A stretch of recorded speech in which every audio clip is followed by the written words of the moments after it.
কি পকোড়াটা দেখে মুচমুচে মনে হচ্ছে না? আমি বানিয়েছি আমি। চলো দেখাই সহজে কি করে বানালাম, কারণ কঠিন কাজে আমি হাত দিই না। মায়ের সাথে চ্যালেঞ্জ নিয়ে আমি আজকে শিলনোড়া দিয়েই মুসুর ডাল বাটতে বসেছি, কারণ মাঝে মাঝে একটু পরিশ্রম করা স্বাস্থ্যের পক্ষে ভালো। আর হ্যাঁ, মুসুর ডালটা অবশ্যই অন্তত 2 ঘন্টা ভিজিয়ে রাখতে হবে। টু বি ভেরি অনেস্ট, শেষের দিকে আমার মনে হচ্ছিল ছেড়ে দেওয়া কেঁদে বাঁচি, এর থেকে মিক্সি অনেক ভালো, বাট আমি কিন্তু হাল ছাড়িনি, তোমরাও ছেড়ো না। যাকগে, এবার মুসুর ডাল বাটার মধ্যে নুন, হলুদ, লঙ্কা পরিমাণ মতো দিয়ে সেটা ভালো করে মিক্স করে নিতে হবে। কাঁচা লঙ্কাও দিয়ে দিতে পারো, এবং হাত দিয়ে মেশানোই সব থেকে ভালো।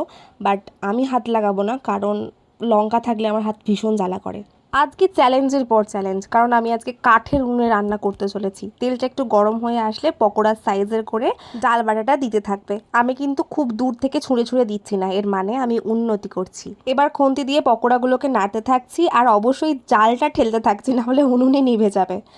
দেখবে যখন লাল লাল হয়ে এসেছে, বুঝতে পারবে যে পকোড়াটা রেডি হয়ে গেছে। তারপর তেল থেকে তুলে নিলেই তোমার পকোড়া রেডি।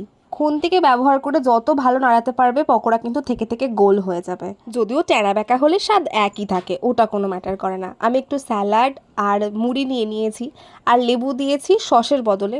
খুব ভালো খেতে হয়েছিল।